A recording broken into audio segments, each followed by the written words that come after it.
Hello ladies and mental Chen, and welcome back to the tank reviews. Today we are looking at the Škoda T-50 tier 9 Czech medium tank. As always, let's look into the armor before we do anything else. Not really much to say here. I mean, your thickest armor is 120, which is on the turret. Not terrible for a tank that in theory should have no armor. You have some tiny chances to bounce shots, don't really count on it ever. But you see in like awkward kind of angles, you sometimes have a chance to bounce, like if people shoot like these kind of parts. But other than that, the hull is pretty flat, the turret is pretty flat. The hull has the same kind of ability to bounce shots in really awkward angles, and it is reasonably decent against HE. Like T-49 actually might contest this with its HE pen, especially with a premium HE pen, but most other HE is gonna not at least pen you. You have some space side armor here apparently as well. Not really sure if that actually helps against HE or not. Probably does to an extent, especially when it's angled like this, but generally your sidearm is absolutely terrible, as you would expect on a medium tank, and the top is juicy 20 for Artie to just fucking shit on you and one-shot you for days because it's fun, fair and balanced, and all that stuff. And before we get into the game, let's look at the gunner version. So it's 8 to the front and it is pretty bad 4 to the back, so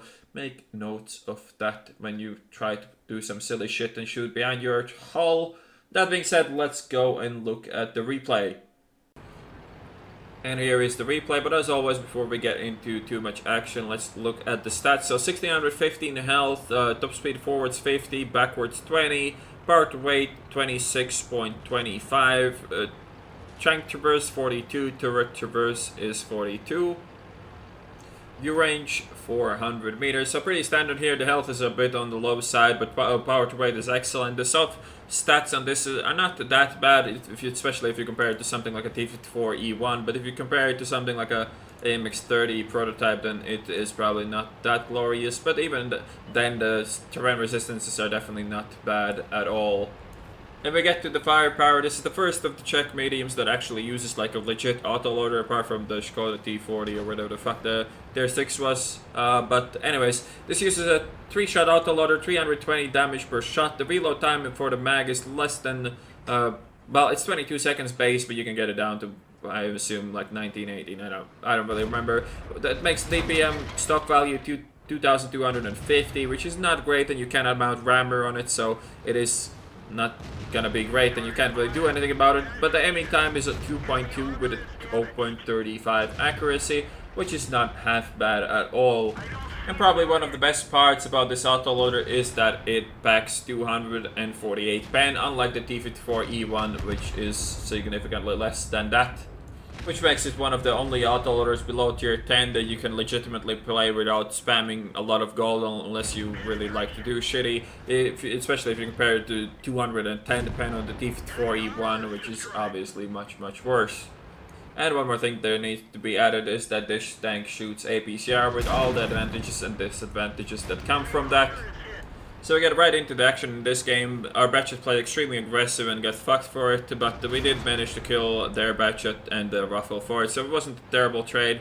So game goes on. Really, well, not the greatest trade of my health at the end there against that Foch, but you know, I just wanted to make use of my last shot in this mag. And now this is a pretty shitty peak. It's really hard to just get shot by one of these guys, and now the Foch misses, but like I can't really count on that. And getting shot by the Jagdtiger here also is definitely not worth it. So a pretty stinky situation this one actually. This tank isn't really that great in this kind of position, especially because, you know, my autoloader doesn't really trade well with like a Foch gun, especially if it bends me in those kind of angles. But at least we shot him back and the Jagdtiger fired, so we're just gonna go for the trade with the T-32. Even if it was a trade, it wouldn't be that bad. Now the Foch has changed his angle to a severely worse angle than he had before. I'm not really sure why the fuck would he ever do that, but whatever floats his boat, we're just gonna sit here, reload, and then try to shoot him in the face.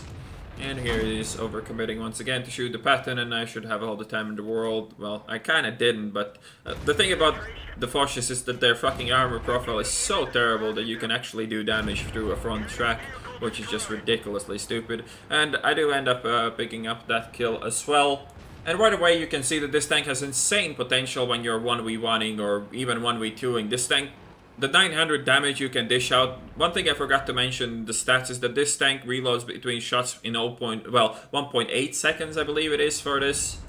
And at these tiers is definitely the fastest autoloader you'll seen. Like T-57 is 2 seconds. I think all the American autoloaders are 2 seconds. The Bulldog might be slightly faster, but then again it's a light tank and that gun hits for severely less damage.